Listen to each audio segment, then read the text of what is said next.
Fam, what's going on? It's Kyle Henderson of Bama Football on YouTube. Today is Monday, April 14th. This is our PM segment. There was a lot of news today. You had Ryan Grubb speak. You had Kane Womack. You had Kalen DeBoer. Those press conferences you can find right here on Bama Football on YouTube. That was courtesy of the University of Alabama. You also have Ezavier Crowell, who's been fong-bombed to commit to Alabama. You also have Labron Philon declaring for the NBA. We're going to cover all those topics in this particular video, but we're going to start out with Ryan Grubb. Look, Grubb came to Alabama. He's the guy that we wanted as the OC. I love his straight talk, right? So he was asked about the quarterbacks today, and he said that, look, if Alabama had a game tomorrow, it would be Ty Simpson. Hooray. We're excited about that. Like, finally, a straight shooter who just tells us this is how it is for right now, okay? And while it's April 14th, Ty is clearly the guy for a variety of reasons. But let's hear from Ryan Grubb. We'll pipe in the sound. I'll give some commentary. I'll come back. Here's Ryan Grubb today talking about the quarterback position on Monday, April 14th. No questions on the quarterbacks today. He said that. He's got jokes. All the reporters I can imagine were like, oh, man, don't have that. He's got jokes. I'm messing with you. We've got a great situation, honestly. Like, Nick and I have always worked well together. And, being in the room together and being able to coach those guys and then having the freedom when we feel good about the message that's being sent, that it's everybody's hearing and getting the same feedback is encouraging. And that's a part I felt like, we really pushed that room a lot this spring. And, I know everybody wants to know about that position and where things are at. And I would say this, at the end of the day, if we're playing a football game tomorrow, Ty Simpson would start, and he earned that.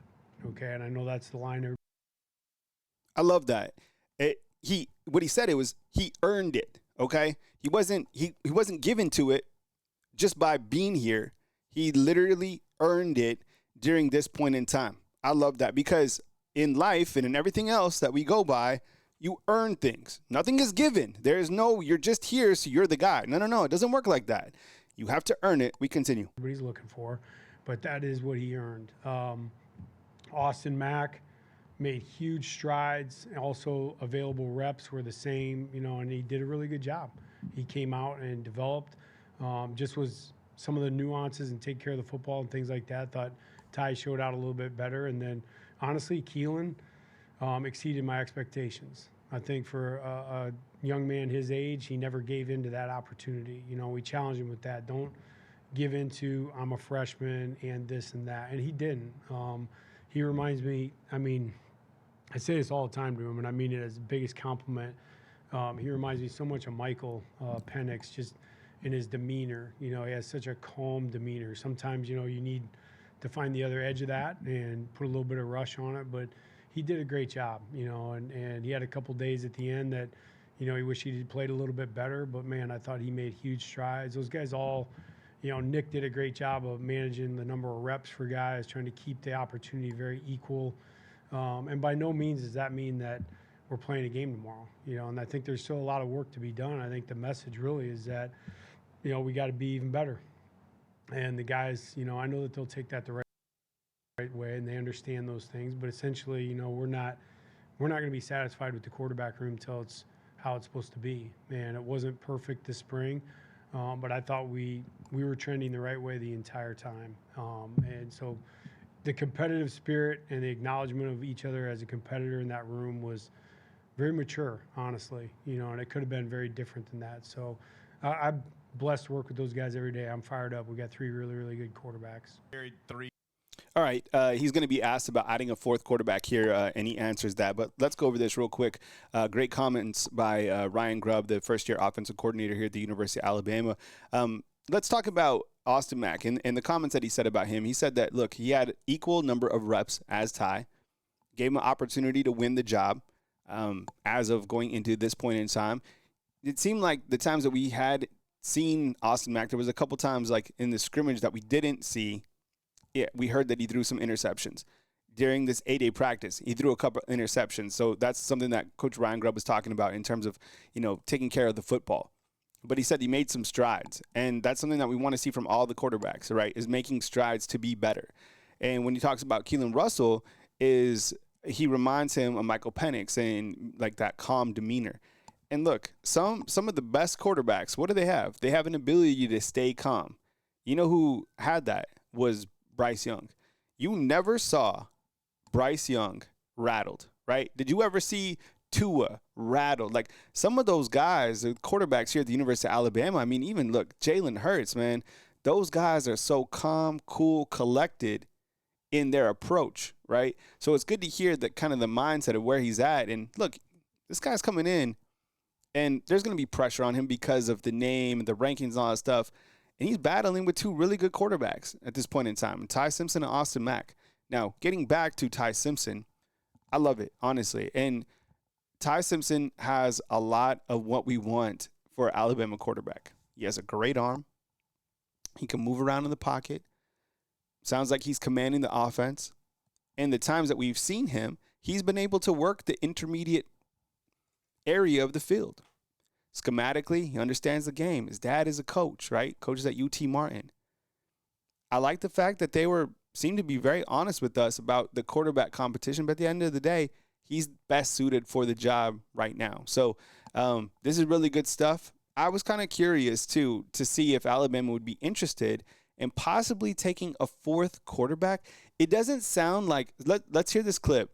It doesn't sound like they're going to take a fourth quarterback, but maybe in the future, it looks like 4 quarterbacks could be set on the roster, but I think they're good with where these things stand at this point in time. Quarterbacks in the spring, scholarship-wise anyway. Traditionally, obviously, college coaches used to like to carry 4, but with the transfer portal making it hard to hang on to a fourth, is 3 quarterbacks kind of the new number to carry? I think that's probably fair. I would never say no, like we're never going to have a fourth scholarship quarterback. I think every year presents potentially differently as far as where you have guys staggered in their classes and things like that. So you never want to say you can't add a fourth guy, especially if it's a unique situation. But for us, I think, the timing and where those guys are at developmentally, you're in a pretty good spot. That's Ryan Grubb, courtesy of the University of Alabama. If you want to watch the full press conference, we have it on our channel right here.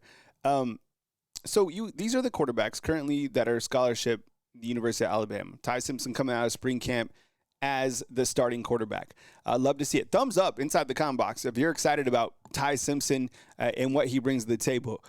I think it's going to be really great to see his continual progression. And we talked about this. Look, as you go forward, and when we've been looking at that line against Florida State, they might be watching the show. They might be, reading into the big, large websites. But at first, the line against Florida State was like 6.5. Have you seen this? And now it's 11.5. Look, Ty has so many weapons to work with at his disposal. Isaiah Horton's going to be absolutely it. Ryan Williams in year 2, my goodness. Jerry Bernard is that guy. Lazier Brooks. Like, it is just fantastic thing. Rico Scott got a lot of pub today, too, from Ryan Grubb. And I'm so happy to see that because Rico Scott's one of my favorite wide receivers here. I think he just has kind of that dog mentality. We talked about Austin Mack, and then you had Keelan Russell as well. So, really good quarterback room. Let me ask you, on a scale of 1 to 10, and we'll do this, we'll talk more about the quarterbacks on Tuesday. On a scale of 1 to 10, in terms of the talent for this particular group, what would you say? 10, like elite, this is the best quarterback room in the country. 9, pretty damn good. 7 to 8, like pretty solid. I think if I had to think about it, I'd probably say like maybe I'm going to go a little bit lower at this point in time, like a 7.5, just because of the experience factor. Like not a lot of these guys have big game experience. Now that can move up, but in terms of right now, probably 7.5. What did you take inside the comment box? Let us hear it on a scale of 1 to 10. All right, so that's your quarterback room. Really good update. And I was reading the comments as well. It's nice to get like a straight answer, right, when you're talking about the quarterback. Who's the guy right now? Ryan Grubb's like, look, the guy right now is Ty Simpson. Thank you. All right, Ezavier Crowell has been fong-bombed to commit to Alabama. Someone just told me inside the comment box that he's supposed to come in on December 31st. Is this true? Well, he reclassified from 2027 to 2026.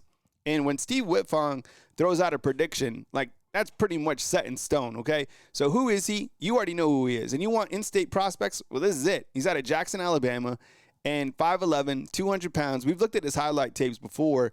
He's a number 3 overall prospect in the state of Alabama. This guy's a monster, all right? Number 30 overall in the entire country. I would imagine when it's all said and done, he's going to be a 5-star running back. And you look to the running backs at Alabama right now, guys are going to filter out, right? Jam, he'll be gone next season. Richard Young will move along. You'll also have Draylon Washington who will move along. So you have Richard Young, Daniel Hill. That's exciting to think about. Jeez. Kevin Riley, A.K. Deere, and then Ezavier Crowell. Like, the running backs are, to think about that room right there, Richard Young, Daniel Hill is crazy. Kevin Riley, A.K. Deere, and Ezavier Crowell. Yo, that running back room is legit. Let me think. Let me ask you. Because people have been like, get in-state prospects, get in-state guys. As you know, they recently pulled one out of Muscle Shoals. We'll talk about him in just a second. Ezavier Crowell would be a huge addition. Don't you like Coach Kellen DeBoer? He's doing his best in the state of Alabama. I know last year, maybe some of the prospects didn't line up the way they wanted to, but they're off to a good start. And I like the fact that Ezavier Crowell is one of them specifically. And then how about this? Another prospect that has been forecasted to commit to Alabama is Cedarian Morgan. And you look at out of Alexander City, 6'4", 210 pounds. He's a number 2 player in the state of Alabama. So you want in-state prospects? Well, Coach Kalen DeBoer and Courtney Morgan certainly cooking it up.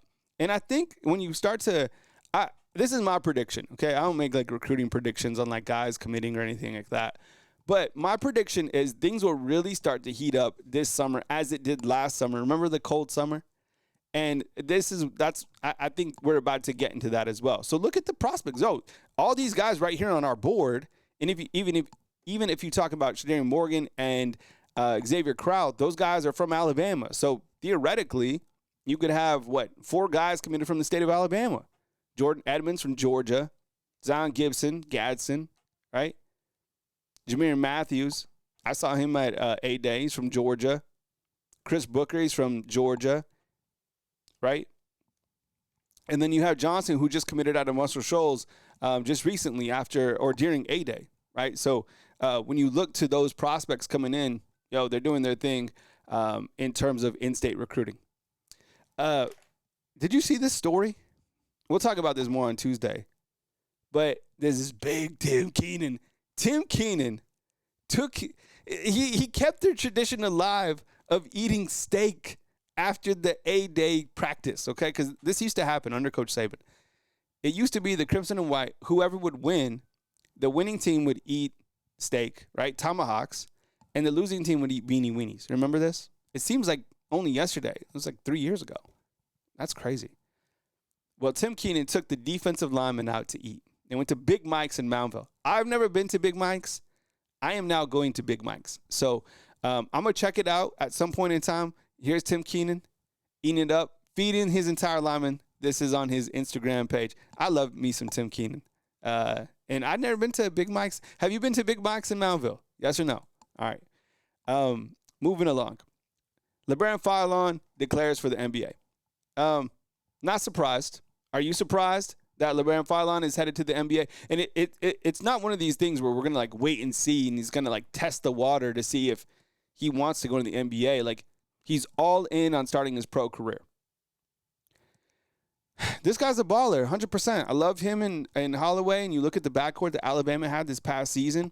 Mark Sears, Labron Philon, those guys are gone. You return Holloway. You also get Reitzel, right? He's coming back as a graduate. Houston Mallett, he was injured. He'll be back as a graduate. They just added Bethea, right? I mean, he's another guy that I think will be a really good guard. So I think the backcourt would be pretty good. Plus, Bethea's a little bit taller as well, and that's something that we wanted to see.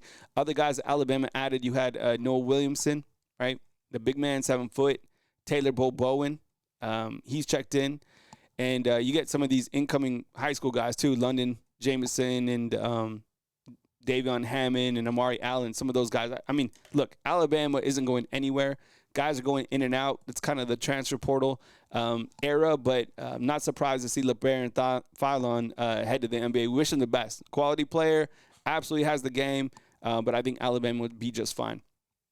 Let me ask you, as we close up, and we talked about these items today, the A-Day recap, the fan attendance, college football right now, A-Day risers, the bottom part. The transfer portal opens up on April 16th. As you look to Alabama's roster, and I know it might get uncomfortable to talk about, is there any one particular position that you think might be a little bit too heavy for Alabama, and you might see, because of too much competition, you might see a player dip out into the transfer portal? I said this on my Monday morning show. I kind of feel that looking at the wide receiver position, that could be an area where you see a guy go into the transfer portal. Again, I have no idea if that happens. But what do you think inside the comment box? Yes or no right now, do you think a wide receiver hits the transfer portal from Alabama? If I really had to answer, I'd probably say yes. Other positions I'm watching, like, I don't know, maybe someone from the offensive line, although you need somebody from the offensive line. Maybe in the secondary. I mean, look, there's a lot of Huskies here that are very talented, and I don't know where those guys are going to fit in. So we'll just have to keep track. But I would like to see Alabama bring in some guys, maybe on the defensive line, tight end, offensive line. Transfer portal opens up the 16th, and it goes through the 25th.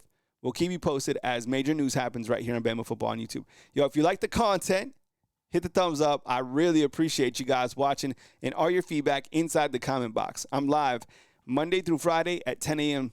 Central Time and live as major news happens right here on Bama Football on YouTube. I appreciate you guys. Thank you so much for watching. I'll catch you soon. Stay blessed. Stay where your feet are at. And I'll catch you next video right here on Bama Football on YouTube. See you, fam.